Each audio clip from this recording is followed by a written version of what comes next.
All right, so ladies and gentlemen, welcome back to Off the Court Special Edition.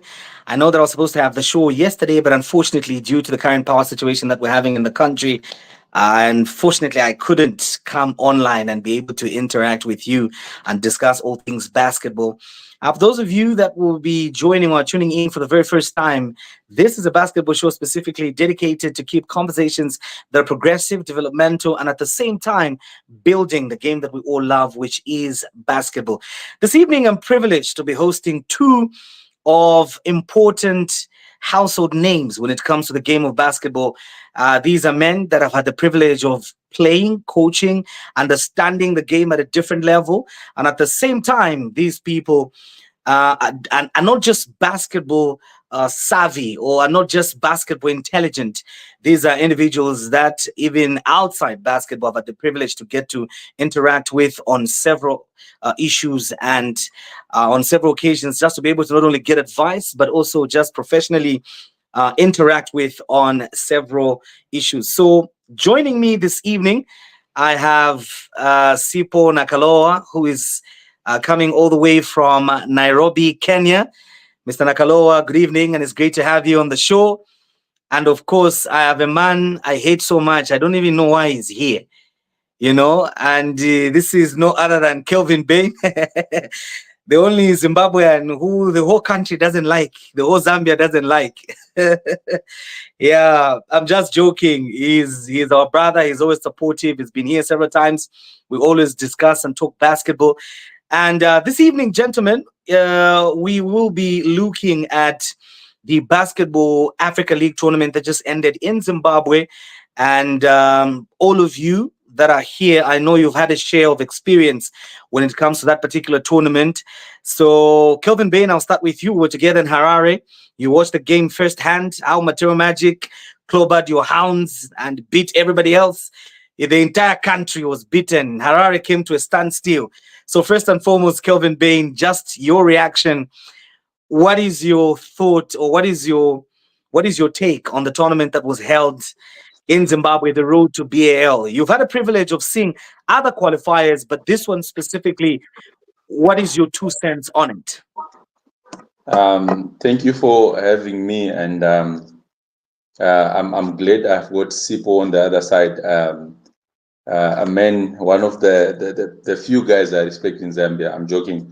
One of the few guys that I actually know and understand the game of basketball. Let me and you can. I know you are recording, and you can take this clip off and use it against me. Let me be the first to congratulate Matero Magic on this show. Well done, a clean 5 out of 5. Excellent basketball. They still have a lot to adjust and work on. But let me start by saying Matero Magic played very good basketball.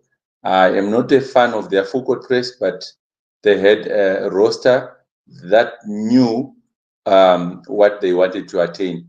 And I congratulate the management for Matero Magic, because I for some time I've been waiting for a Southern African team outside Cape Town Tigers to have this much organization and to have this much these much players, and to go out there and find one of the best coaches to take care of the squad. So Matero came to Harare. They worked out 5 out of 5. They had 2 or 3 very difficult games, but they came through. The roster has to be adjusted, but you know what? The roster came and did what they were supposed to do. Going into the last 16 or Super 16, whatever it's called, they need to work on their roster. They need to work on 1 or 2 things.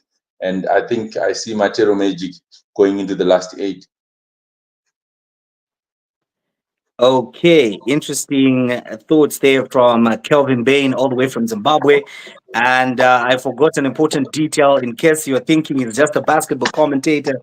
This is a full-time coach, and he's been at the helm of Zimbabwe national team basketball. I won't ask him to say anything about that. We are not talking about Zambia versus Zimbabwe here, so don't say anything about it, Kelvin. Coach Griffin, all the way from Malawi, is joining us. Griffin, it's great to have you. I Thank you, my know guy. there's celebrations in Milongwe. Unlike in Zimbabwe where Kelvin Bain has run away, he couldn't mourn with hounds, this man. You see how very, very disloyal he is, eh? Yeah, he was coaching hounds. He was coaching hounds behind the scenes. We From the already stands. know. So you beat him So, also, eh? Yeah. so, so the good thing about basketball is lucky teams actually qualify. Uh, Um, if, if I'm to take Bravehearts again and say, can you please beat South Sudan again? I don't think uh, that is going to happen. And uh, I never used to believe in juju until uh, Bravehearts came to arrive. You My cannot guy. Simple. How are listen you, to my how man? handicapped listen to how uh, handicapped this team was. uh, They were not smart enough to transfer or to clear their players. They ended up with a six-man roster. They went on to beat Mozambique. You know what an achievement it is to beat a Mozambican team. Griffin, do you even know what you have done, or uh, because it's juju, you don't know what you have done.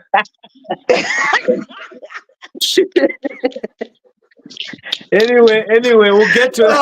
Ah, We'll get to that. We'll get to that. Right now, let me bring Sipo on. Sipo, I know that you've been at this competition. In fact, in the very first edition, I know right now props is going to Material Magic for what we've achieved. But I was telling somebody earlier on today that you see, Pace has laid a good foundation. Pace has showed us that this is the standard that all should be able to aspire to. And for those that may not know, you were part of the squad that had the privilege to go and compete, in fact, in Kigali itself. So I don't know if you had a chance to watch the games in Zimbabwe. But your thoughts generally, if at all you did have a chance to watch in Zimbabwe, if at all you did have a chance to watch the games in Zimbabwe, just your thoughts generally. Well, first of all, we need to give credit where it's due, and we need to recognize the guys that bleed blue. I think the Matera Magic has done a lot of justice in terms of representing Zambian basketball, Southern African basketball.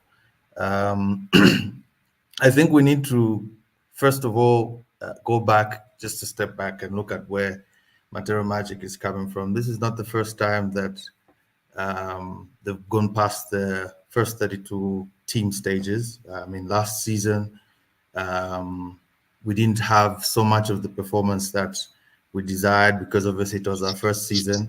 And then obviously, luckily, we got a wild card and were able to go to the last 16. And I know we had some very tough competition from Cape Town Tigers, and I think it was Rivara Maputo.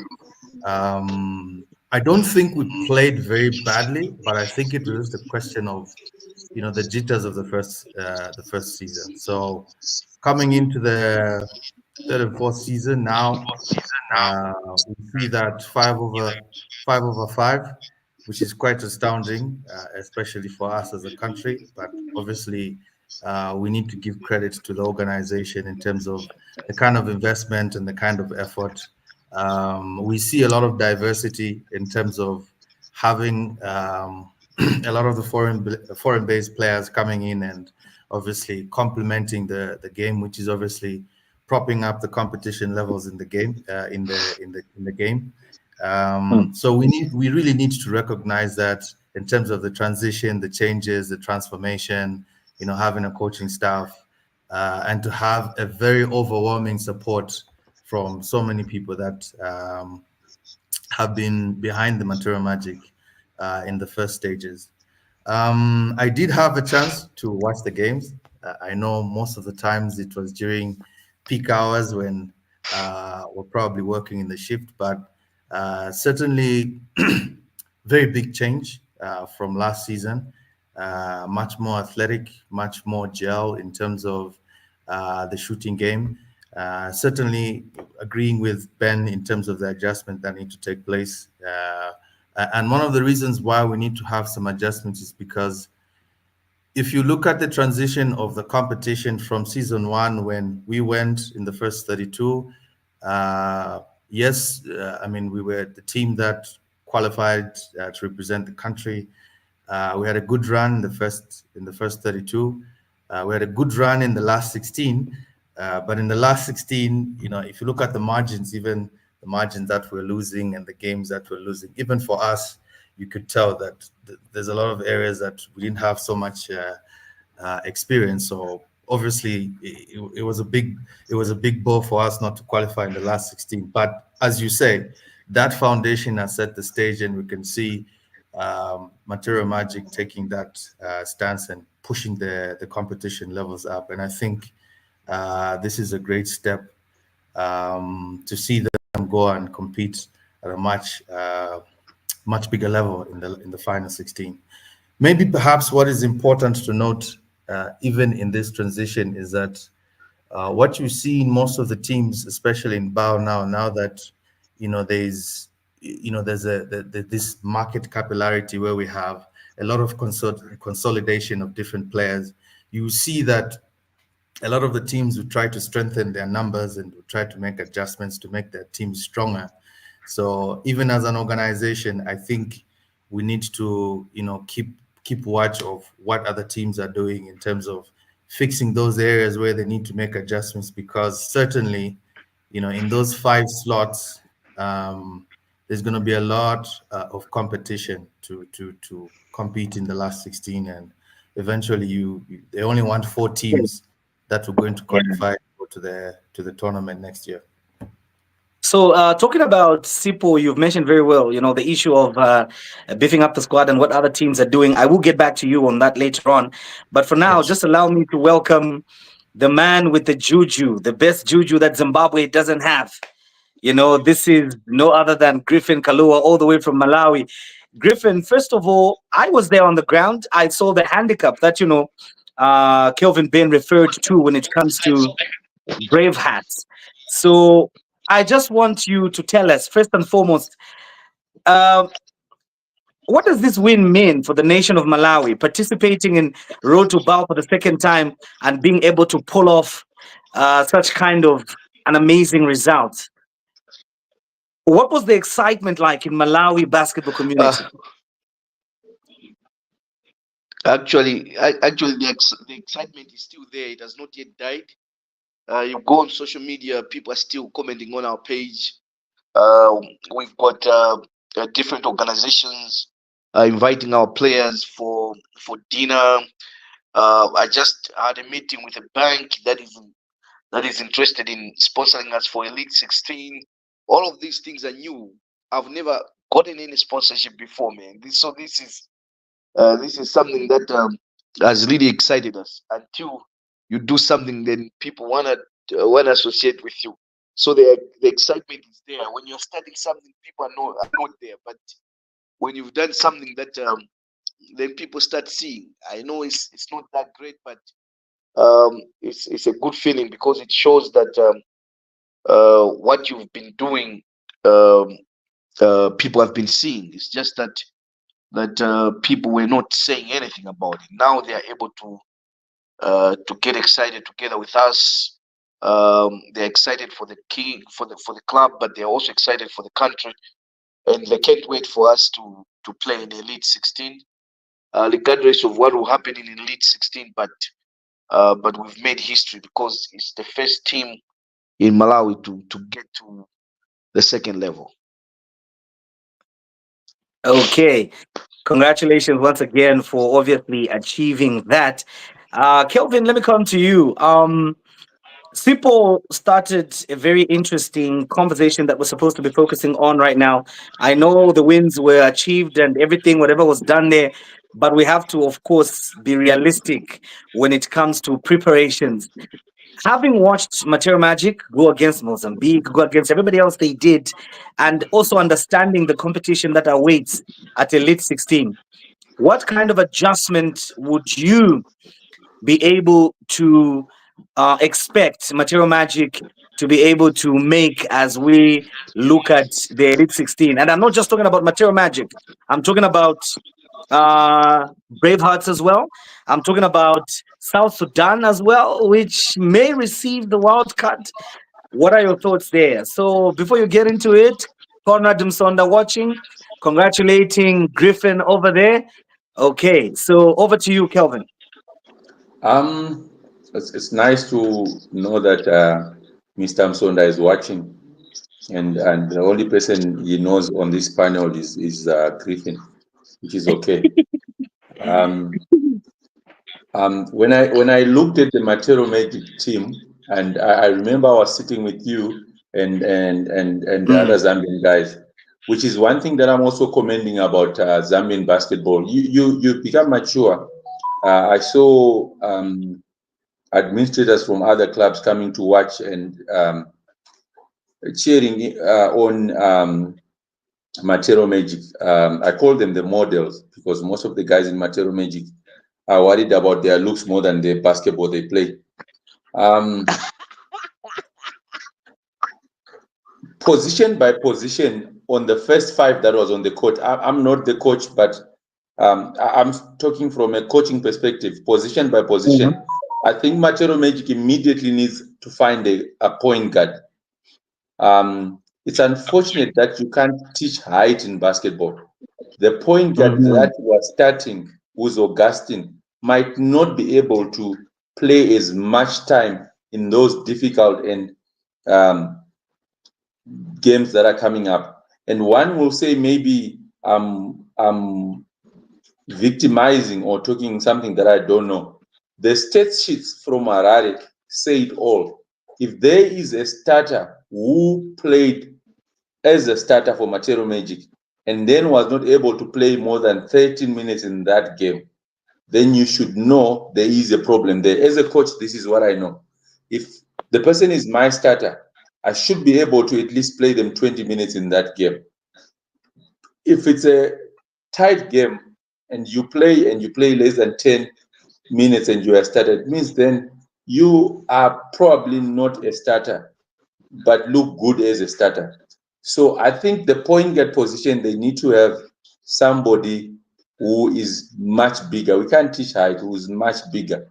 And then still talking about height, Matero Magic needs a center, a natural center in their team.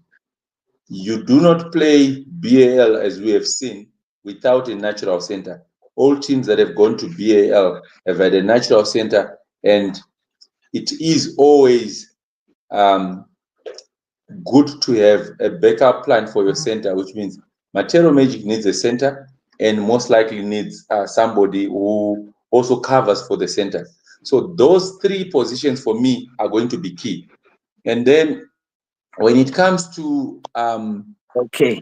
the, their shooting guards, Mhm.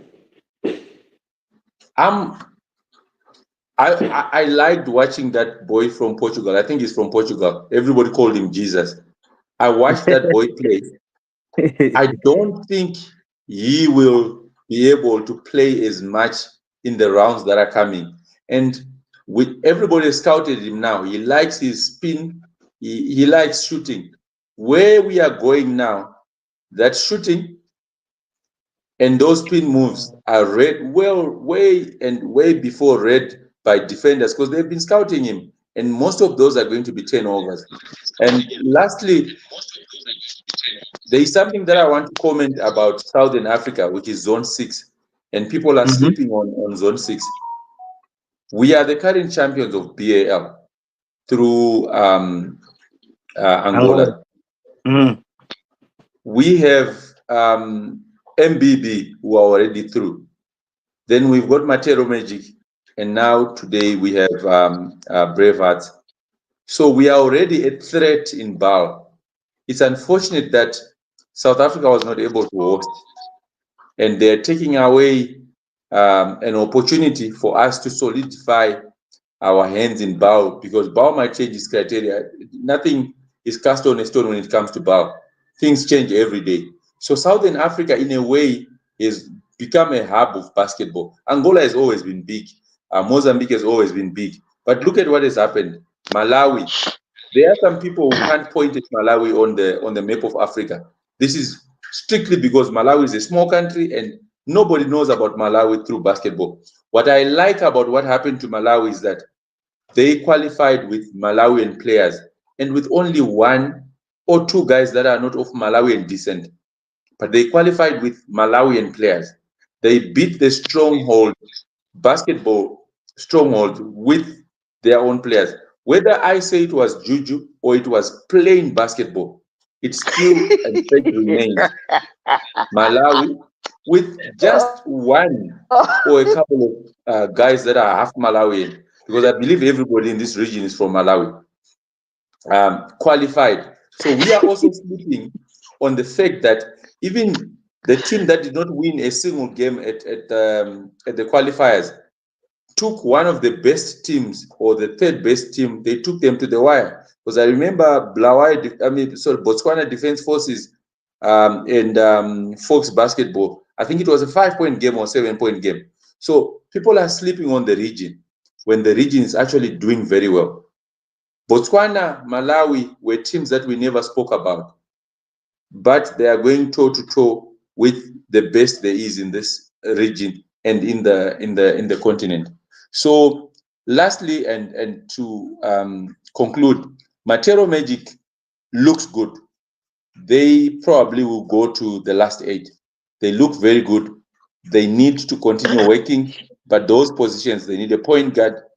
They need probably shooting guard. I say probably shooting guard because I think they can survive without one. But when it comes to a center and a backup center, they really need those positions filled up. Okay. Thank you very much, Kelvin, for that. Simple, let me come to you. First, before you weigh in on what Material Magic may need, I know that right now you are joining us all the way from Kenya, if I'm not mistaken. It's Correct. Nairobi, isn't it? Correct. Exactly. Correct. Nairobi also, interestingly, is in the Elite 16. But before we Correct. get to that, how is basketball in Kenya, briefly? Well, people love basketball here. I mean, the whole country, if I could have an estimate, we're talking about give or take 800 teams countrywide across 3 different tiers. So you have the Premier League division with 12 teams, and then you have the Division 1, you have the Division 2, and then you have Division 3. So pretty much they've got 4 different tiers. Now, they have counties here, they don't have provinces. So you can imagine across a population of 55 million people and 8 different counties, all the way from Western all the way up to Mombasa County, you're looking about 800 teams that are spread across those different tiers. So basketball-wise, it's a bigger basketball nation. If you compare and combine, let's say, Zimbabwe and Zambia together, I think competition-wise, because they've got more competition across the different levels, they probably have more competition. But obviously, we can compete one-to-one.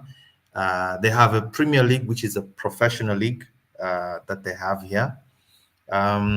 So interestingly enough, as you've mentioned, Twende, which is Nairobi City Thunders, is one of the teams that is certainly going to be competing in the same pool. And I was discussing this with the guys the other day that if you look at the consolidation that takes place in the teams, and maybe to explain it in a much simpler terms, consolidation is simply trying to pull more resources in terms of players in specific positions so that you have a much stronger squad to qualify to the next round. So in a nutshell, bigger country in terms of basketball activity, different tiers in terms of the competition level and the regulation in terms of the basketball activities. Recently, the NBA has approved to build about 100 basketball courts as part of the NBA Africa program. We'll get to that, Sipo. We'll get to that. We'll So get to that later on. So right I'm now, putting so let me focus so on your right now, question. right now, I want you now to tell me, from your perspective, which areas do you think Material Magic needs to beef up on?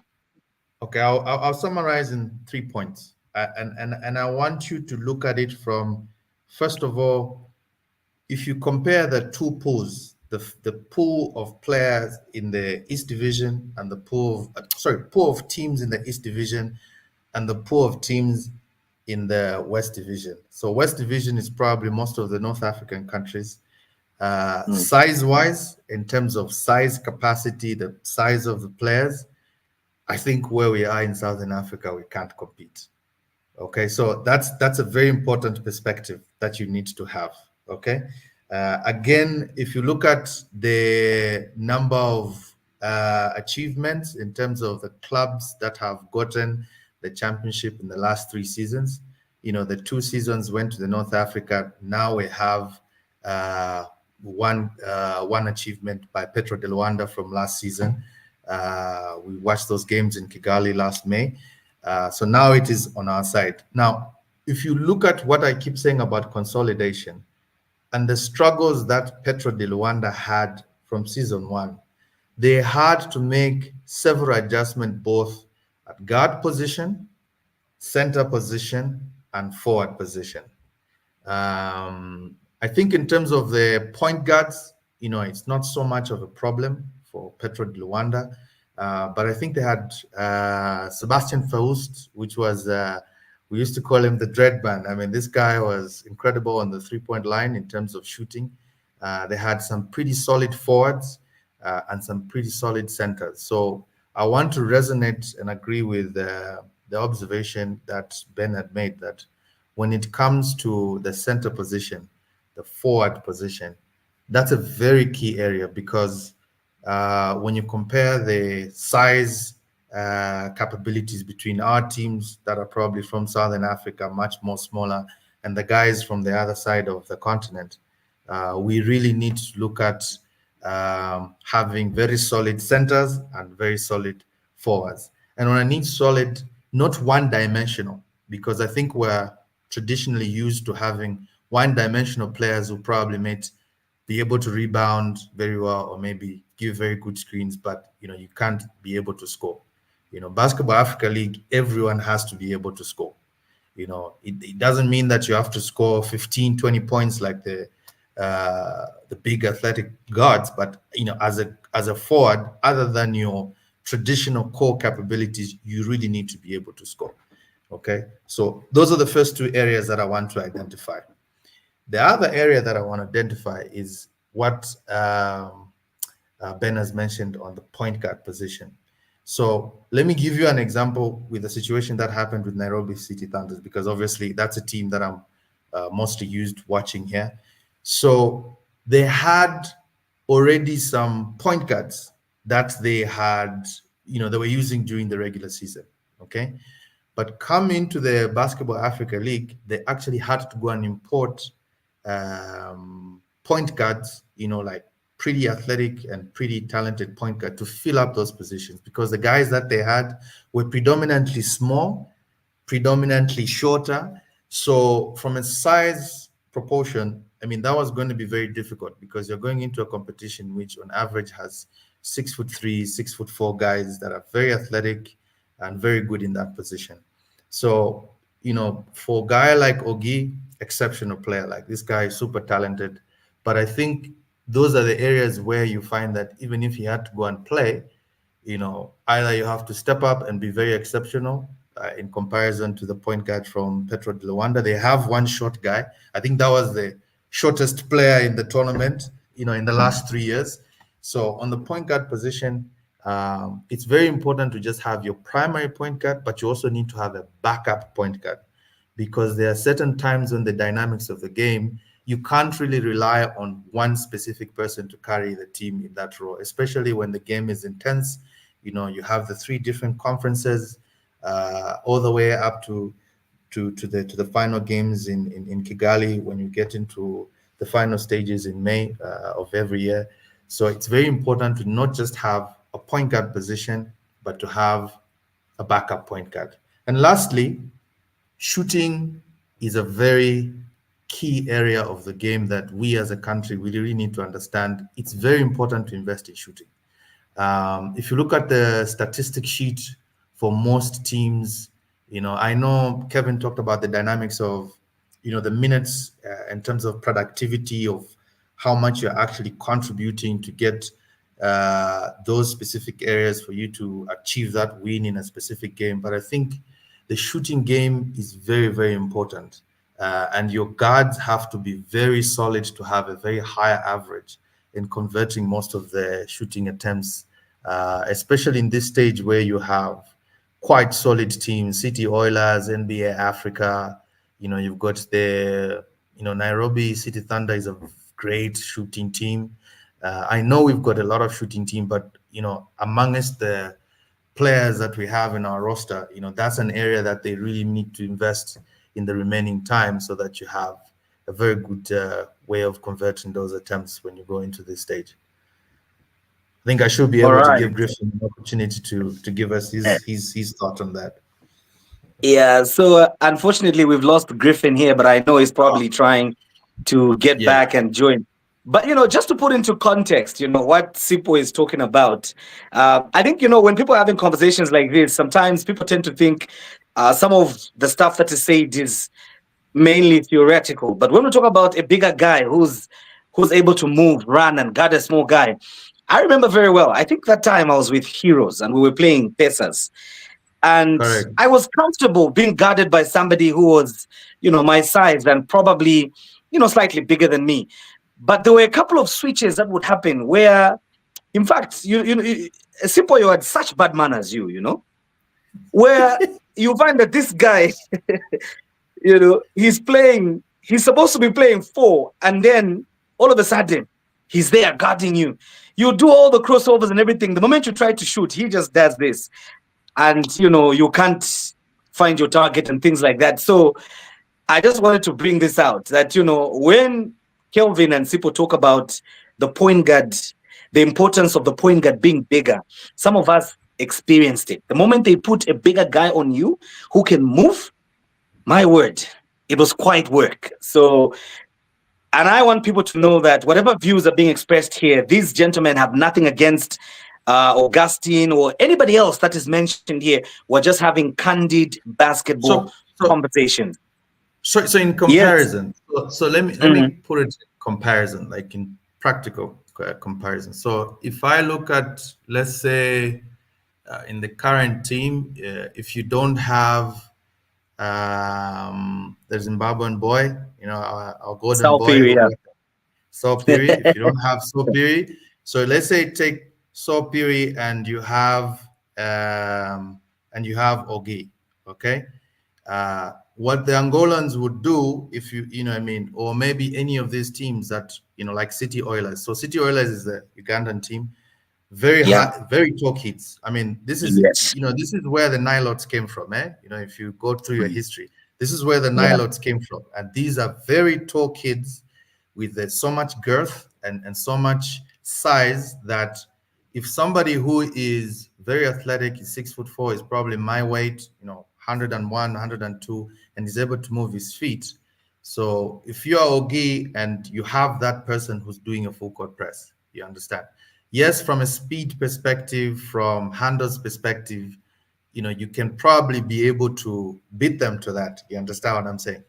And also you really need to have, take into account that the higher you keep going in basketball, in the competition series, execution is also very important. So everybody else has to be executing motions or plays or maybe playing the game, reading the game by the second and executing at the same level. So you can't have a situation where only 1 or 2 people, or maybe the person who's Ogi being on the point guard, they're the only ones who are trying to convert a play. It doesn't work like that. You're probably going to struggle. So if you have that situation, so if I was a coach, then I'm going to say, listen, if he's getting so much pressure because he's got bigger guys, so let me put a bigger person like Sopiri, you understand, to be able to take up that position. So you're minimizing his time, not because he can't play. You're minimizing his time because maybe from a size differential in the positions from players in those other teams that are playing in the point guard position, it becomes very difficult for you to convert from a size and height perspective. Okay, Mhm. Yeah. and you can also check this because look at NBA Africa, all these kids in NBA Africa, because most of them are below the age of 20. Look at the average height of those kids. You understand what Mm. I'm saying? So Mm. it's not to say that we're having these conversations because we want to isolate or pick specific teams. If I look at our situation, we used to have Gosa, we used to have Buff Boy, we used to have How did myself. You understand how what I'm did saying? Gosa So do, by the way? you see, that's how you see goes. The reason why me and Sims had to learn how to adapt to playing as a backup guard, fulfilling the point guard position is because of those certain scenarios that you have a situation when someone is very good on the ball, he's predominantly very shorter than everybody else, but because from a matchup perspective, the other coach is going to say, look, put a bigger guard, who is probably 6'4", my height, or maybe taller than me, to be able to guard those positions. So your conversion in terms of running your plays, or be able to running and executing your game against the office becomes a much bigger struggle. So it's not to say you won't play, but you might struggle as a result of the size differential and the Mhm. height differential that you have with other guys from other teams. Yeah. Okay, interesting stuff there from Sipo. Kelvin, let me now come to you. One of the interesting teams that we saw take part in the competition was South Sudan, all the way from the Nile region there, uh, coming through to be able to compete. First and foremost, there were some concerns from people that why did we have the South Sudanese come to take part in our region? Bao has, a way in which they do things. Obviously, we understand. But what are your thoughts on us? Personally, I felt, there were good competition at the end of the day. It's good for us to also mix with such kind of characters, be able to beat them like Magic did. But what are your thoughts on that? And then what sort of adjustments would you expect them to make going into Elite 16, considering the fact that they seem to have everything, but couldn't really quite pick the results on the court, which we all expected? Um, I wasn't pleased. I'll be frank and blunt about it.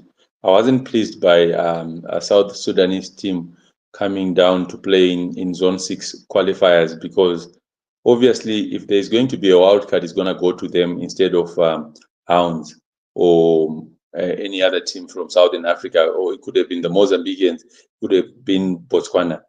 We have just had one slot taken away from us.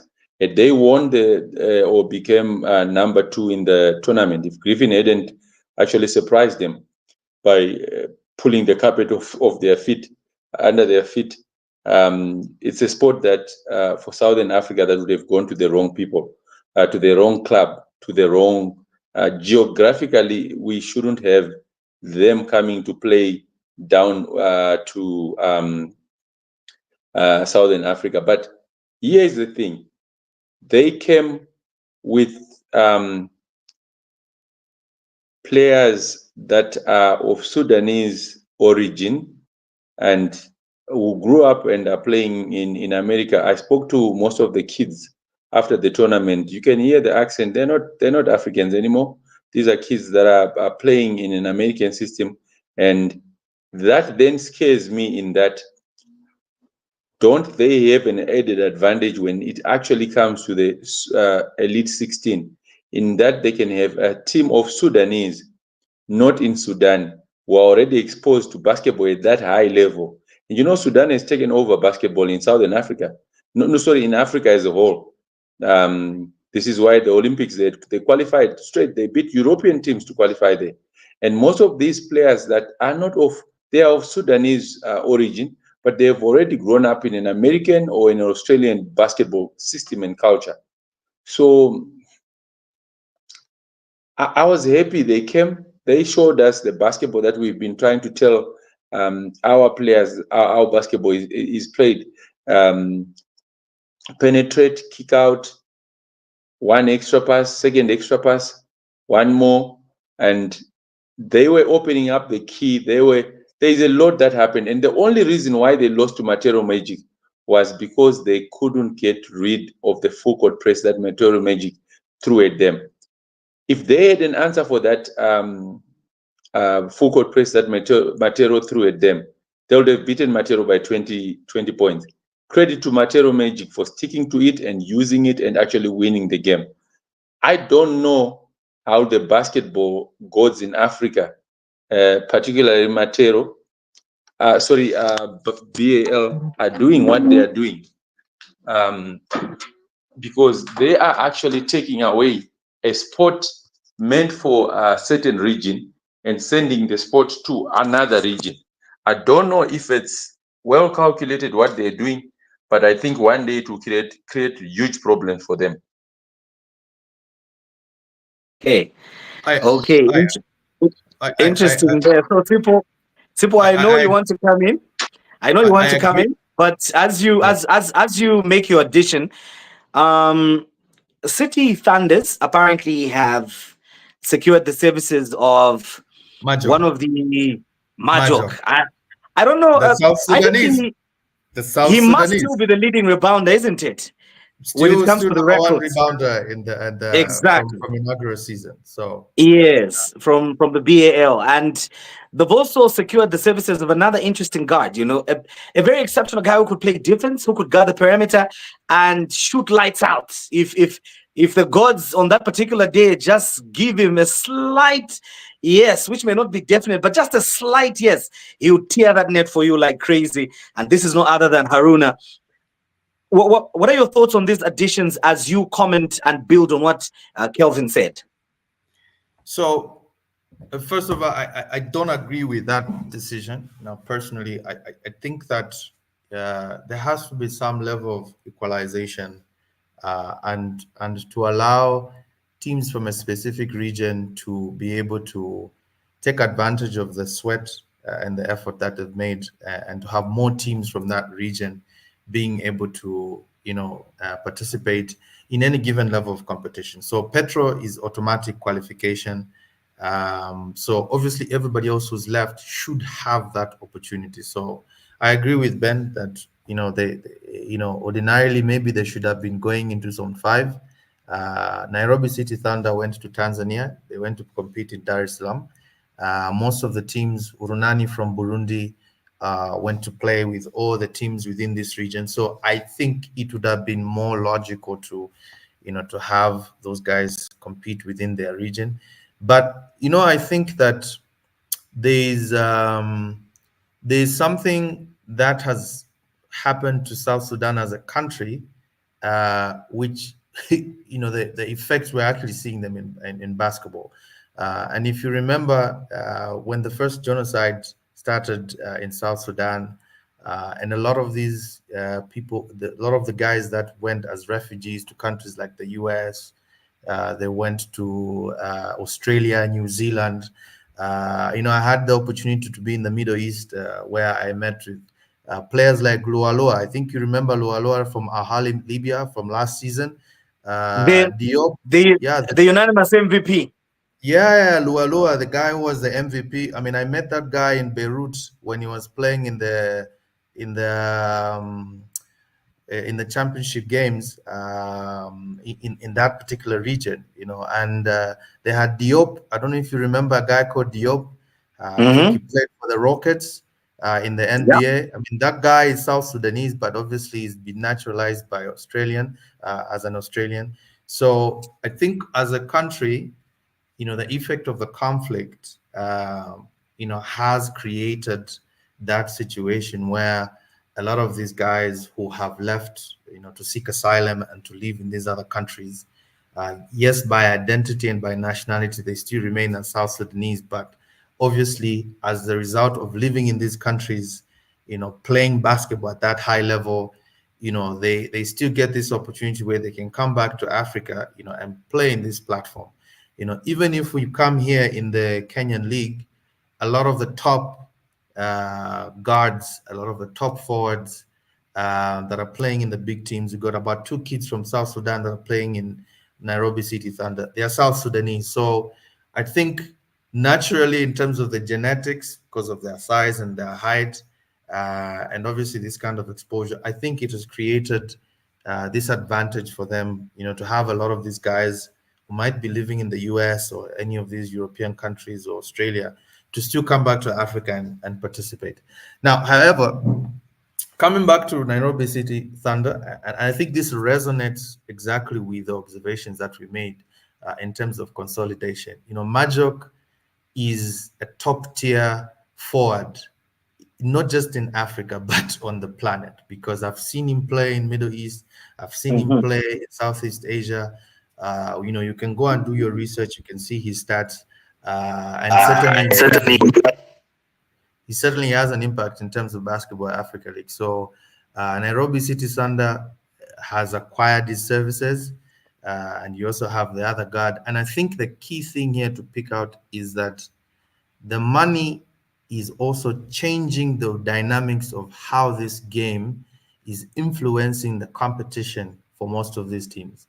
And I think this is something that I believe the Material Magic has done quite a very good job in terms of sacrificing and investing to see, the acquisition of all these different player assets from different countries. But as part of the strategy to consolidate, if there's an effort to actually look at these opportunities and to look at some of these key figures that you can install for the team as you're going into the final 16, that's also a key lesson, because if other teams are actually doing it because they know they're going to the next level of the competition by getting a guy like Majok, as a Material Magic, I have to say, look, this is the guy that I'm going to be competing in that role.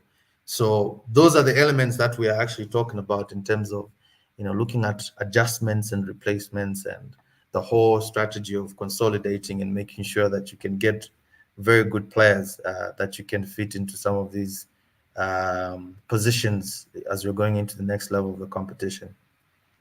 Now, Simple, you've mentioned something very, very important. Sure. Money changing the dynamics of, the opportunities that basketball has created, which does not only benefit players, but can also benefit teams in terms of consolidation. I would like to speak to a local situation. Sure. I have met some players, like you are saying, players of, maybe South Sudanese origin or these other African countries that have these unfortunate political situations that have driven them away from their motherland. They have worked on their game exceedingly. They have put in the time, and sometimes they'll not come asking for money, but merely ask for an opportunity to prove themselves, show you their value, and then be able to just, not even demand. They'll just show you their value, and you will definitely know that this value has a price tag, and already it sends you in negotiation mode. I want to find out. You are a Zambian player, Sipo. You are one player that I'll be very honest with you. I used to admire your work ethic. And I used to ask myself, if this guy can each and every time learn, improve this, add this aspect to his game, what more a person like me who has already a size disadvantage, what more can I do? What kind of work should I put in? What are your thoughts on young players right now that we have in Zambia that will tell you, in my view, for lack of a better term, stupid things like, how much are you going to pay me to play for you? When there's a South Sudanese kid who's 6'10", all he's looking for is an opportunity to come and showcase his value. What are your thoughts on kids wanting money without really putting in the work that corresponds with their demands? Two things, major things. Number one is it's the mindset, and that mindset has to come with a certain understanding of why are you playing the game. In our time, we played with pretty much the best in the continent. Being exposed to different countries, traveling, playing with all these different players. Maybe it was different for us because, from our background, we knew that, the education had to be followed because that was one of the sure ways that we had to come out of, the poverties or the situation that we're getting in. So the attitude and the mindset is very, very important. So if you're good enough, if you're very good enough, what Basketball Africa League has done is that if your game is so good, you really won't struggle to get a contract. You Mm-hmm. understand what I'm saying? You won't struggle to Yes. get a contract if your game is really, really good. Now, here is a situation you need to maybe to give context now in terms of mindset. So here, look, we are 800 million people in this continent, 55 states, right? Mm, We are the second most popular sport on the continent. mm, So if mm, give or take, if you say there are 10 million people that are playing football, right? You need to take 10% of that are probably playing professional football across different division leagues. So that leaves you with what, 1 million people out mm, of 800 million people that are playing professional football on this continent. Now, if basketball is the second most popular game, right? So let's just take half of that, right? And half of that is even pushing it. You understand what I'm saying? If you pick the mm, best clubs, if you pick the best clubs on the continent, and you take the total number of players, you won't even get to 1,000 players. You understand? So mm, if me as a basketball player and I'm a god, all right, or I'm a shooting guard, I need to ask mm, myself, am I the best shooting guard, or am I even the top 10 shooting guard? Do I have the skills and the capabilities and the abilities to compete with 1,000 of the best players on the continent? When you start asking yourself those questions, it starts shaping your reality to understand how much work do you need to put in for you to get to that level, because you've created yourself a goal, you created yourself a dream, and that becomes a purpose that you have to work towards to. If you can answer that first question, then you have to answer the second question, which is, what do I need to do to get to this level of a skill set? And I think for us, I need to recognize, we had the Malindis of this world who had an exceptional work ethic. I mean, he's part of mhm. he's now the chairman of the Material Magic. We have Yeah. Sizimutela Kuntepa, we had Maziko Piri. The one thing we've got from those guys was that even though it was not something you're doing because you want to earn money out of it, but they had a work ethic and a mentality to say, I need to work towards being the best. So they had the opportunity that most of these players that we have a lot of talent. Griffin has mentioned it, Ben has mentioned it. The fact that we have that cup now in Southern Africa, a lot of talent. But maybe the Mm, difference is that we feel that it should be handed over to us. Like it's now an entitlement because I wear good sneakers, maybe I shoot a couple threes on a weekend, I look good in a play. I mean, then you've arrived and you're entitled to say, pay me so much for me to play the game. You understand? But then when you go to the arena where we have to say, are you in the top 1,000 players who's actually having a contract with a club and you're playing professional basketball mm, and you're earning this kind of money? That becomes different. And mm, what is the best example can I give for that? Look at clubs in Rwanda, man. Rwanda is a very small country. It has about 10 different professional teams. Average contract, for maybe a guard, if you're really, really good, you're walking around with 2.5, 3,000 K in a month. This is an average contract. You understand? So you have to also have to have a drive as a basketball player that when I have a purpose, because I know the reality of the game where the level of the game that I want to play, when I understand what do I need to do, what kind of effort do I need to put in, then you say which opportunity space. When you put these two together, you say what is the opportunity space that I need to go. Then I'll showcase my skill. Because if you go to APR, you go to Patriots, you understand. You go to Oilers, mhm, you go to Nairobi City Thunder, you go to JKT in Tanzania, you understand what I'm saying? You go to mm, DRC. All these countries have thousands and thousands of skilled players. So you have to have a mindset change to understand that if you want to play at the continental level, because that can become your source of livelihood. Now that Basketball Africa League is a program that is going to be running not just on a season, but it will cascade towards different regions, different countries. You really need to have that mindset change and to drive yourself so that you can take advantage of that opportunity. That will be my message for most of the players back home. Okay, interesting stuff over there, Sipo. Now I'm even skeptical to be able to switch the camera to me because my light has unfortunately given up, and I'm getting private messages here. It's okay. It's okay. It's okay. It's okay. It's Africa. It's Jao is making me laugh here. Unfortunately, man. Jao, this is not essay. This is not essay, Jao. I have no power here. But man, it's okay. As long as you have audio, it's okay. Yeah. We can still continue. I don't know if Ben is still on the call. Yes. I'm actually bringing him on right now. I am. But you see, okay. Yeah. So, but I like what you mentioned, Sipo, earlier on when you talk about work ethic. I remember the first time I joined Heroes Basketball Club. I don't know if Zeke can remember this. One day he surprised me. He just came and said, "I'm challenging you. I want us to run half court.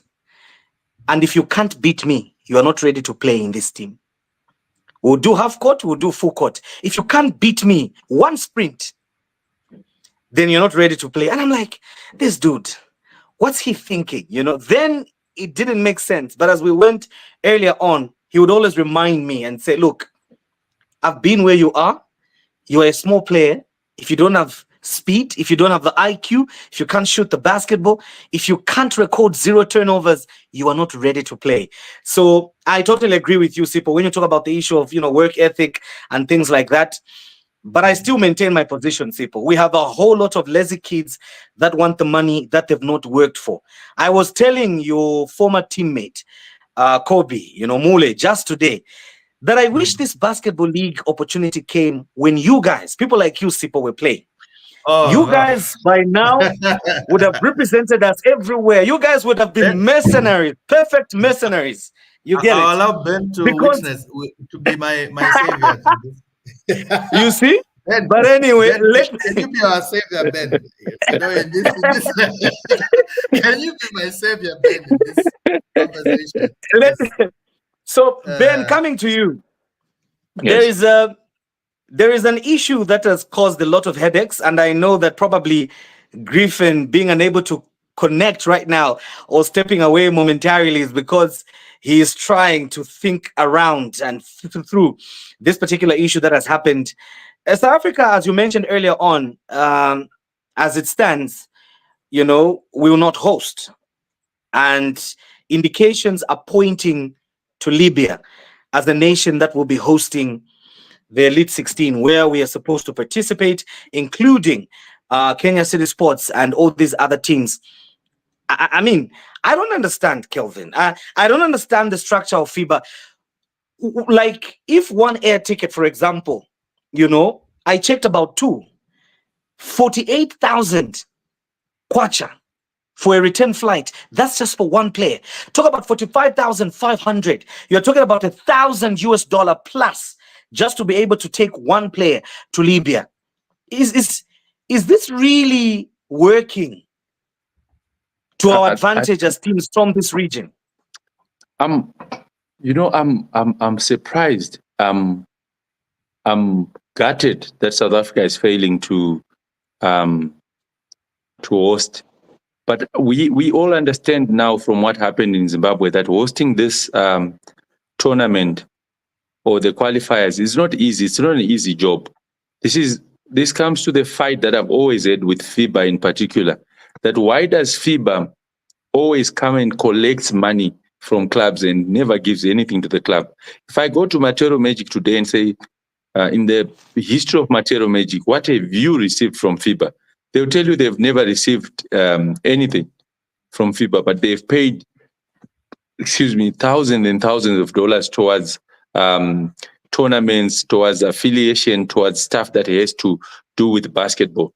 If you go to any soccer team in Zimbabwe or in Zambia, you will find out that FIFA, on the other hand, actually has packages for its teams that are playing in the continental show, where they are helping them pay for traveling expenses.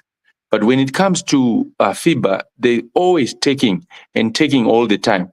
And FIBA, even though they are running the competition with BAL, they are still taking from clubs. So, for example, I don't want to talk much about what happened in Harare because I'm not part of the management, but I do understand how they ended up in the hole they were in. Because outside the accommodation of teams and the food for the teams and the upkeep for the teams, there is also the court, the venue that needs to be paid for. The staff that are going to work to put up everything to run the tournament also need to get paid. They're not volunteers. So this is how Zimbabwe ended up having a problem with accommodation, because they diverted the funds for accommodation or for food towards the actual game playing arena. So one would say, why did they do that? Because they did not have any other source of income. Somebody had promised them money, but never gave them. So at the end of the day, the games needed to be played, and games were played. And I think people are in debt. We're left with debts in Zimbabwe, 4,000 or 5,000, and they will have to sort it out. They are men. I'm sure they took it on the chin, and they have to sort it out. But coming back to moving the games to Libya, it's simply because Libya wants to host. It's simply because they've agreed to host. If Zambia throws in today and say they want to host, and somebody says they can pay the money for the actual hosting, because remember, the hosting nation also pays for accommodation of the officials and for the food for the officials. And FIBA itself throws in, I think, 10 guys now that needs to be looked after. That is the media guys, the guys doing the live stream, then the probably 2 commissioners and the referees, all the match officials. So you probably end up with 20 or more people that you need to accommodate and feed outside a budget that does not have anything to do with FIBA. So it is because of that countries are running away from hosting it. I know Griffin is trying to host. Once that opportunity came, I actually picked up my phone and called Griffin and I said, I don't know how prepared you are, but I think this is an opportunity for you to host BAL. I know Harare, they said, no, we can host, but they're already coming out of a situation which they don't want to repeat. And I don't know why the South Africans decided not to host. I'm boggled. They never say, tell us. They just go on and do what they have to do. But look here, for as long as somebody has to dip into their pocket for basketball to be played, there is going to be a problem, because basketball has been sustained by individuals. If you go to Zambia today, outside Green Buffaloes, probably all the teams are being financed by, from individual pockets. Nobody has got deep enough pockets to run a BAL team. And nobody has got deep enough pockets to actually host a BAL tournament without corporate or government support. Okay. Sipo, let me come to you. Obviously, this decision has gotten so many people talking. What are the sentiments from your colleagues from the Kenyan basketball team that will be taking part in the competition? So, can I make 2 additional comments first? Because I Go think ahead. this is something Go ahead. that's very close to home. Number one, historically, and I think you can run the pattern if you want, you can check the statistics. Even from let me just contrast it from women's competition. Last year, we had a similar situation where I think we had the women's championship games that were supposed to be held. I think Dolphins were supposed to participate. I think another team, Green Buffaloes. And in a similar Mm. fashion, initially there was a communication was supposed to go, I think it was Zimbabwe, it was South Africa. And then at the last minute, South Africa pulls out, the competitions go to Angola. And then it's like, you see, there's an unwritten reality that certain countries will not dig deep enough into their pockets to sponsor these teams to go into these these countries to compete. So automatically they fall out of competitions, and then it becomes a situation where only you have these countries that consistently are going to the top of these African competitions, but the only reason why they're not getting competition from other countries is there's just financial capability. So you remember what I said to say money is changing the dynamics of how these competitions are coming into play. This is one of the things, you understand? Mm. Because Yeah. um, then the other thing is that this is where now I think as a region, let's say zone 6 or zone 5, federations, especially presidents in federations, must form coalitions and must form alliances to have a stronger voice in enabling FIBA to understand the dynamics that provides a reasonably fair level of competition for most of these teams. Because it doesn't make sense that Magic, which is a very solid team, it can probably, you can have a few guys that are putting in money, you get a few players. If the only reason why they're not able to compete is because you've changed the venue of the competition to a country that, sorry to say, is coming from a very bad PRI issue with FIBA, with FIFA, with CAF. The issue with Hmm. between India and Nigeria. Yes. We all know about Nigeria, that. yes. If you're going to force everyone to migrate to It also that has serious destination, security concerns. serious security concerns. You understand what I'm saying? So I think this is where presidents of federations, not just in Zambia, but within Zone 6, Zone 5, and all these other countries, must have a coalition and must have one common voice that will enable FIBA to listen and to understand that we cannot create a system that does not allow people to participate, or because there is this shift in the venue where this competition is supposed to take place. I think that has to come to a change, not just for Basketball Africa League, not just for international competitions, but even I speak even for the women sport in this sense, where I've seen in the last couple of years that some of us like in Zambia or Zimbabwe, Malawi, have failed to go to these competitions because you're changing the venue to a location where, really from a financial perspective, it doesn't really make sense. South Africa needs to be considerate. It's part of SADC, it's part of COMESA. Again, you need to look at the bigger dynamics. They have a lot of venues, they have a lot of locations. Maybe there are brothers, they need to think about that and so forth. Now, from the perspective of Nairobi City Thunder, the networks that this organization has built, getting a couple American people within the community, a couple of experts, a couple of partners from the US who have pumped in money, and they've created an administrative system as a club to be able to manage these resources in order to bring these players. That is an area that I think from our side, we really need to transform ourselves and embrace that, because money is there's obviously an abundance of money out there that is difficult to get, but that money can only go into areas where they want to see structure, they want to see organization, they want to see governance, they want to see that, okay, are you really taking care of your players? Do you have a program? What is your performance and things like that. So I think for them, it's not really an issue. If you took it to United Arab Emirates, they have the money to do that.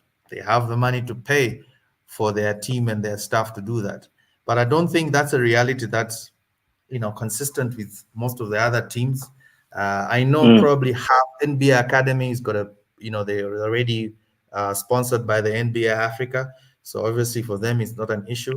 But I know certainly for us as Magic, for for the guys in Malawi, that it's a very big bill for you to consider how much money has to go to take a team to such competitions. The other point that is obviously important, other than having those alliances, is that we really need to start marketing these teams outside of our affiliations as a country, and understand that Material Magic is not just Material Magic representing a community in Material, representing players, representing staff, representing an organization, but they're also representing the country.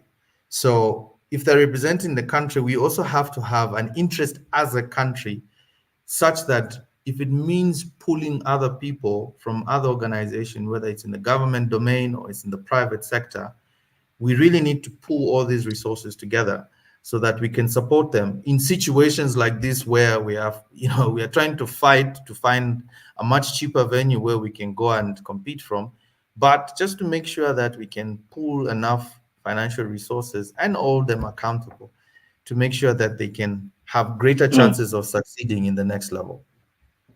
Yeah. Well spoken, Sipo, and I totally agree with what you've said with regards ensuring that we improve, how we organize, and realizing that it's no longer a club thing when it reaches this particular level.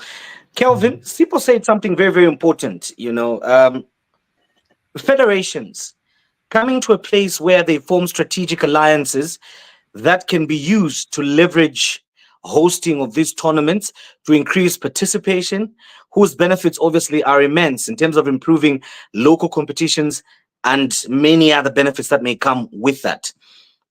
My question is, why don't we see federations like, for example, in Zone 6, do this?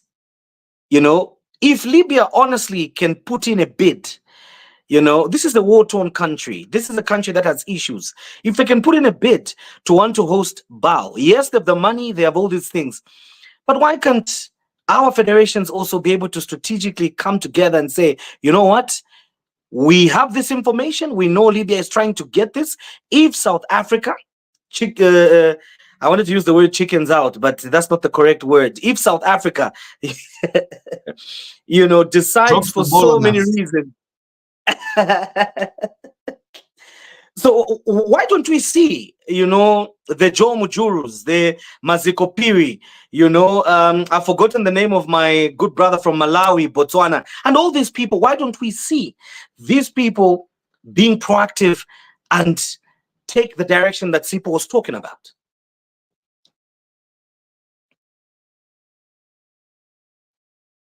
Your mic is just mute. kind of mute your microphone. Zimbabweans and technology, my word. Sorry about that. I'm muting my mic because I'm busy typing something on the laptop, so I don't want to. But anyway, you said it, Zimbabweans with technology. So I think your question, you forget the first word of the whole idea of basketball is competition. So the word competition means that we forge temporary enemies because we're going to fight a war. So if we are about to qualify, 6 teams need a venue to qualify. In Zimbabwe, Pruzinen says we're going to host. The reason why they're hosting is they think they've got a better chance to qualify when they host because the crowds, and also maybe there might be a financial benefit. There is no way we're going to give it on a silver platter to Zambia. So forging any kind of partnerships, whatever name we're going to call it, is very difficult. For example, Matero Magic is representing Zambia. How many clubs have gone to help Matero Magic in terms of resources? Not only financial resources, maybe 2 basketballs, say, here's an extra pair of basketballs for you to use for this competition because you're putting Zambia on the limelight. So because there is competition amongst individuals, amongst individual clubs, they are never going to come together to support another name. For example, take it closer to home. Unza Pacers is still a club in Zambia, and who are running, do you want them to take their money and give Matero Magic? To say, oh, there is 3,000 because you are going to have to go to Libya. So we know the flights are expensive. So we're giving you 3,000 so that you can. They're not going to do that because they're feeding their competition. So the moment we call Matero Magic the winners in Zambia, they are on their own, but just carrying the Zambian name. All what the other guys are going to do is clap hands and say, well done. They're not going to be able to support it financially. I think Bal should come to us and tell us that they are running at a loss because of A, B, C, D. Because we see the games on ESPN and we wonder how much money is being made from pay-per-view. So if there is money being made on pay-per-view, why doesn't it come and cushion the individual clubs? Because outside Angola, I don't think there is any other team in Southern Africa that has got a solid base of resources, financial resources, that is, to support what needs to be done in Bal. One of the reasons why my team won in Zimbabwe and I decided I wasn't going to go to Bal was we were thrown to go play in Madagascar. And just the flights from Harare to Madagascar, which is a tourist zone, were 48,000. Bal came and said they were ready to subsidize our transport costs by paying 8,000. Was it 7,000? So I still had to go out and find 41,000 for transport only to get to Madagascar, where you probably would end up not winning one game because of your traveling arrangements, and also because you are now not able to beef your team with good players, because good players need to get paid. They don't care about everything else. They just need to get paid. So we cannot forge any partnership with anyone outside the corporate world or governments because I'm aiding my competition. I can clap hands for Matero Magic for qualifying. That's about all I can do. I can't do anything else. If Matero came to me today and said they needed money, which I have, one of the Matero guys, Obet or someone, will have to come and give me a collateral if I've got the money and give them the money. So for as long as we are in a competition, there's not going to be anybody handing out anything for free. We are in competition. This year we lost to Matero Magic. Next year we want to beat Matero Magic. So I won't make Matero Magic a better organization, because if I make them a better organization, it means they're going to be better than me again next year. Simple, let me come to you now. There's news obviously that I saw trend on social media and was making rounds in WhatsApp groups. The NBA coming in to construct courts all over Kenya. I just wanted to get your thoughts on that. Why don't we see? Obviously, you hinted a bit with regards, Kenya being a bigger basketball nation, having all those demographic advantages and things like that. But overall, what would it take for a country like Zambia that you're familiar with to be able to attract such kind of an opportunity? And maybe out of curiosity, why up to now haven't we seen anything like that here? So I'm not saying this in a bad way. I love my country, but I think the number one ingredient is we need to be aggressive in terms of going out there to want to get things come to us. If you ask me, Zambians are very capable people in comparison to most of these African countries. You understand?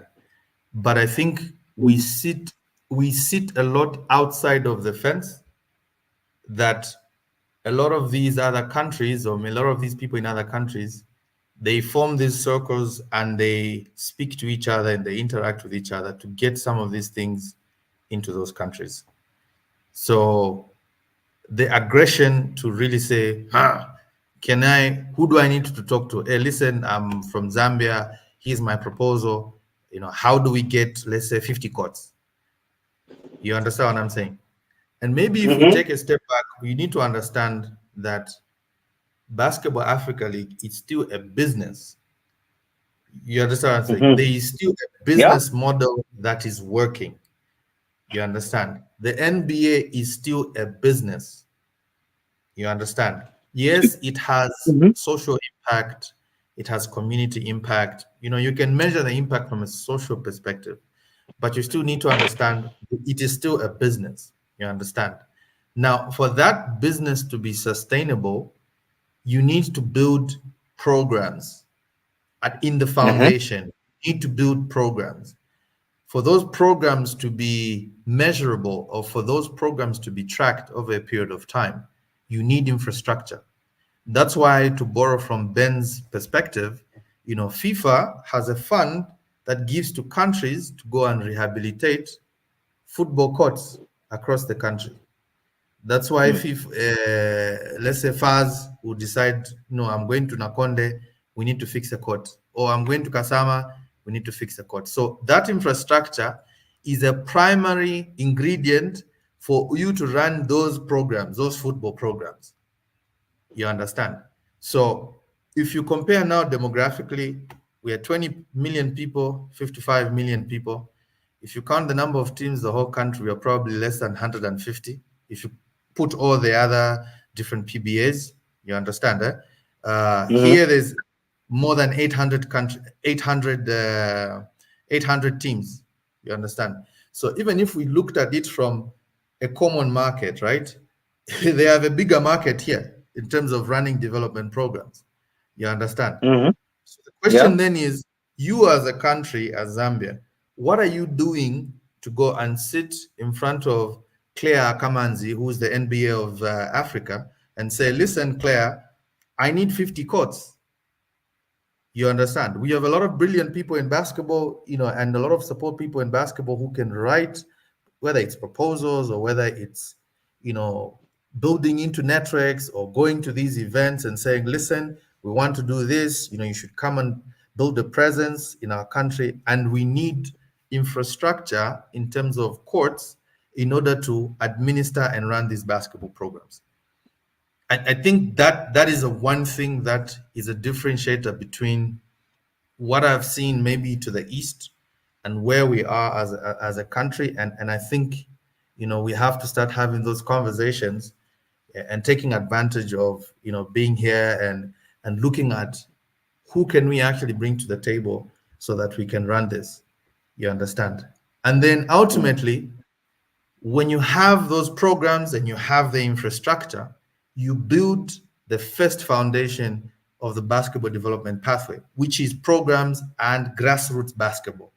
You need a bigger statistic. So if you want to have 1,000 good players, isn't it? Let's say you want to have Mm. build 1,000 elite players. At least you Mm. need to have a 10-to-1 ratio. So you need to have 10,000 players in your grassroots program that you can at least filter over a period of time to have 1,000 players. So if you don't have the Mm. infrastructure to support that, it becomes a problem. That's why you find that, our programs and our hubs are only located in Osaka, or if it's Kitwe, or if it's along the line of rail. Everything outside that, it becomes very difficult. So I think those are the areas that I could comment that, we have an opportunity to really go and create a case. Yes, the investment from the NBA as a whole, the announcement that was made in June this year, immediately after the last season, was there's already an allocation in terms of investing in 1,000 courts. The first allocation has been done for Kenya, which is 100 courts. Yes, that was done last month. Claire was here, the whole team was here. Derek Fisher was here. We have a couple of NBA guys and other veterans that were here who are running not just in the mainstream development program that they're running with the federations here, but they're also running it with the schools program. You have a private schools program where they have a very rich basketball foundation that they're working on. So I think there's a great opportunity for us to put ourselves out there. Sometimes we're too humble. We said, "Zambians, Marivasana humble." You're too humble. You need to be. I'm telling you, like sometimes people say, like, you know so much, but why aren't you coming out there? So I think let's just be a bit aggressive, be a bit open-minded, and also understand that this is not.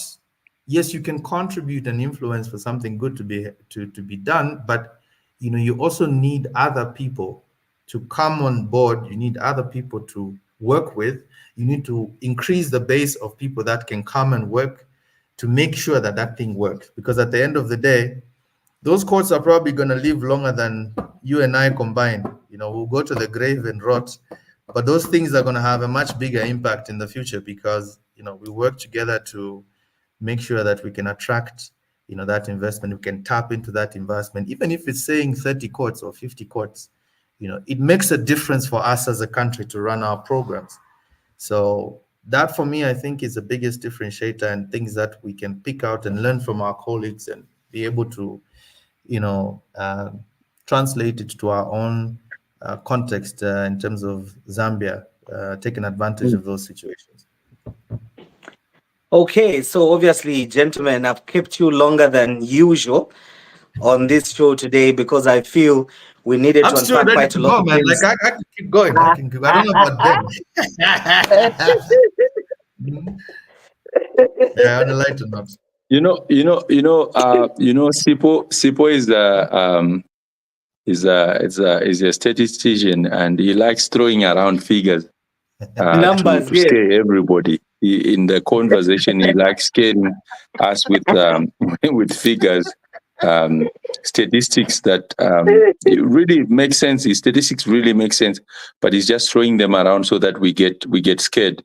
I just want to comment on his last point where he's talking about legacies that are left behind.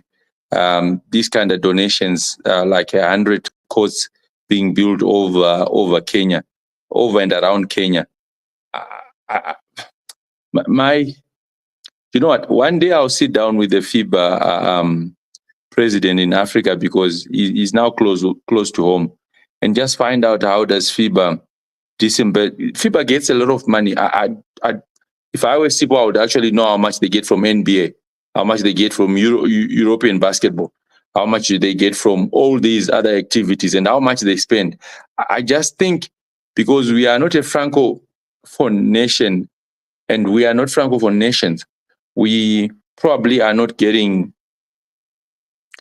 what they are about.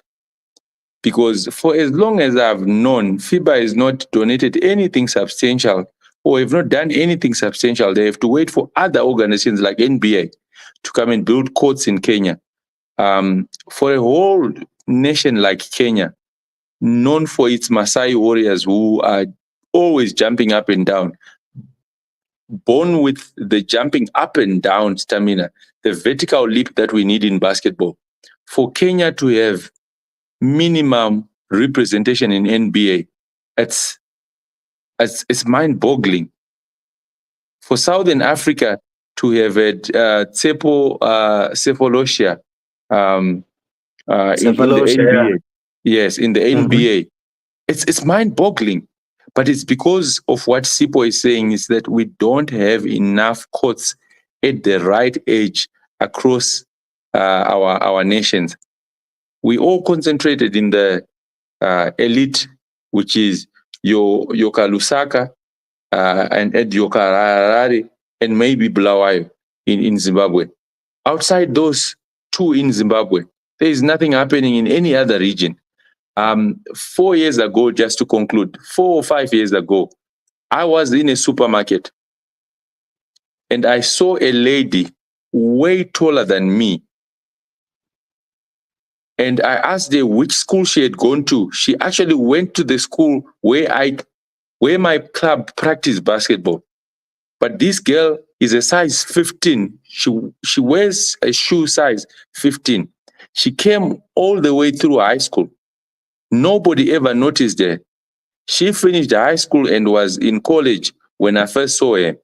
We made her play basketball for 2 seasons, but it was already too late. Her body was too not used to basketball, that we were scared we might actually one day end up with a medical condition on her because of her size. All I'm just trying to say, if you did like what they did in Angola, where there are enough basketballs thrown around the city and rural areas, you're surely going to pick up good players once in a while, natural players like Malindi. So now imagine how many Malindis are in Zambia and they've never been on a basketball court, which brings my conclusion to say Africa has probably got a million LeBron Jameses walking around the streets selling mangoes or millies who have never seen or know what basketball is because they've not been exposed to it. We are not doing enough to expose the poor masses to a sport that can actually sustain economies. Basketball in America is a multi-billion-dollar industry. And one kid from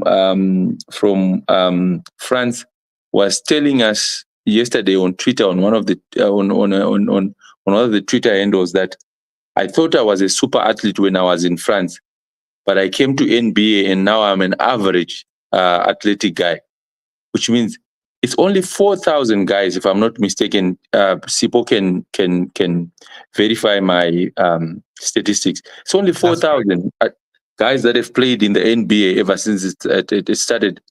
It's only 4,000 or 5,000 NBA players that have played in the NBA.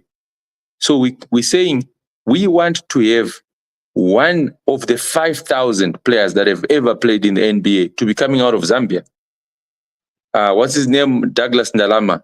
We want Douglas Ndalama to have been given an opportunity and chance to play in the NBA. He's a 7-footer. He could have played in the NBA, but when did he start playing basketball? When he was old enough not to grasp the concepts that are needed for you to fundamentally be correct and accurate in playing basketball.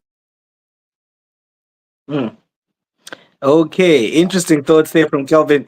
Sipo, as you get to wrap up, Kelvin mentioned something very, very important. If you look at basketball in the United States of America, it's a multi-billion-dollar industry. If you look at basketball in nations like Australia, it's also doing very well. If you look at Europe, it's also an industry that is contributing significantly to the economy. Realistically speaking, what are some of the things that we can begin to do in Zambia to start moving towards that, even as you get to offer your concluding remarks? Well, you've mentioned some interesting countries. The US, France, Australia, we call them the big majors that are obviously there at the global stage and there at the Olympics.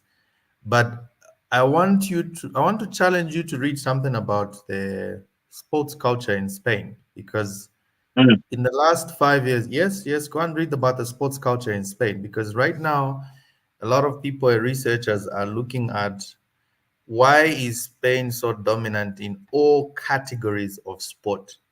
All categories of sport. Not just some sports, but all categories of sport. And I think that Zimbabwe, even from a historical perspective, Zambia, Malawi, we are all sporting countries. We are all sporting nations. So the breakaway from, I don't like to bring the debate between football and alternative sports, as we call it. But I think that culture of sport has to be part of our value system. It's very, very important for us to have that domain being part of our value system, because if it becomes part of our value system, then we can build a culture around it. When we build that culture around it, it means even as we interact in different settings in our society, we can promote sports in different dimensions across the board. That means if you're in a position of decision making, being a decision maker or sitting next to a decision maker, whether it is government, entrepreneurs, tycoons in industry, or captains of industry that are that are decision makers in most of these big corporates, then you can have a conversation in terms of how can you pool these resources and contribute to this sport, and basketball in this case, because right now we are in a trajectory where we have to take off, as a sport. So building the value system, building the culture, having the conversation, and being very aggressive, and being not scared to go out there and to build these networks. It's very, very important for us to embrace that, because other countries, like Ben has mentioned, francophone countries, Portuguese countries, or maybe countries that have certain alliances with all of these countries, they tend to have an advantage of us over us, because they have these networks, or they have these strategic alliances, as we've mentioned them. You understand? And then in closing, also we need to also have a long-term view in terms of where are we heading, because sometimes you can get boggled and just be very short-sighted and myopic and just think about what's in front of you. So it's not something that can be done by one person. Basketball is a community. It's a team sport. I think that we need to continue building these forums and continuing to bring these different networks, so that such impact and such positive things can be gained at a national scale, at a regional scale, at a provincial scale, at a club scale, by constantly having these conversations and having these exchanges, so that we are all working towards the same common goal. I think for me, at that national scale, or that scale at the sporting level, those are areas that we can look at. And really, we're supporting Material Magic. I'll probably order my apparel, so that we can rock in Yeah, it. You know, yeah. uh, we can rock in it just to support the cause. But we're really confident. I don't think the guys need to get too excited. I mean, this is when the job is starting. We always say basketball starts in the fourth quarter. So now Hmm. we're getting into the fourth quarter. And the guys really need to get pumped up and get motivated, and all of us need to really just support them and promote their efforts, so that we can, for the first time in our history, raise our flag and qualify to the next season's basketball season at the Basketball Africa League.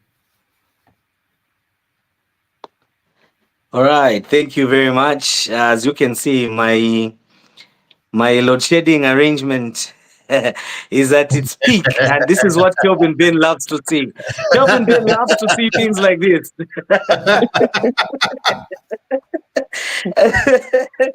But anyway, gentlemen, thank you for coming through, and for having a very, very wonderful conversation. It's always a pleasure, to get to learn from people like you who have been in the game for a long time and offer perspectives that go beyond, what interpretation of the game may be. I really take these conversations not lightly in any way, and I know that. Even I've got messages in the background, and I'm wondering why these people are not bringing these messages here. I've got a lot of messages in the background here, that are appreciating some of the things that you have been saying and submitting on this particular episode. But I must make mention to everybody that obviously this is not the last. These are the faces that you frequently see, and since in Kenya there's electricity and very good network, we've tested and sampled. So those people that were tired of Kelvin Bain, now we can get rid of Kelvin Bain, and you bring Sipo on, so that we can get those numbers and everything. Because this Zimbabwean man, he lies a lot, Eh? No, we But need I Kelvin. must mention that he did a good job. When Harare, at least he was able to buy us some good lunch. At least, all in a bid to try and bribe us, so that next time we take it easy on hounds. But Can I interrupt you? Can I interrupt yeah. you? Before the tournament started, there was a voice note Kelvin did. Guys, I won't lie to you. I won't lie to you. It was, I think it was the afternoon when Material Magic came, and then I was going through a very long session. I read that thing, and he was like saying, these boys have never gotten on a plane, so they are very excited. I was so touched. I was so touched. I was pissed off. I was like, this guy, how can he say something like this? But At least, I think it's good, because I think that guys must have heard that, and it's sort of give them the fuel to have something to prove. So yeah, we need Ben. at It's least, good. at It's good least to have him. At least Sipo, you had it on WhatsApp. He was parading us to people in Zimbabwe saying they don't have fuel in Zambia. That's why they couldn't use their cars to drive to Zimbabwe. They had to fly, these people. I'm saying, what's wrong with this Rasta man? You know what? Whatever. But So anyway, he's our guy. We credit to appreciate my him and we like him. So credit to my critical thinking. I actually fueled good vibes in terms of performance on the basketball court. But Sibo, I took these guys to a toned down place for dinner for lunch, and we had very a very good time at the lunch until the waiter brought ice and these guys started fighting over ice. I understand there is no ice in Zambia. I understand this is the first time they were seeing ice in about eight years or something like that. And then you then start appreciating what I was talking about when I was saying these guys are on the plane for the first time in their life. It's unfortunate it's only 500 kilometers that they have to be on the plane before it reaches 40,000 meters. It's already going down. But it was nice to have the Zambian guys in town. You know, Sipo, Zambia is my second home. There are guys that don't know me and they don't understand my banter on Zambia and Zambians.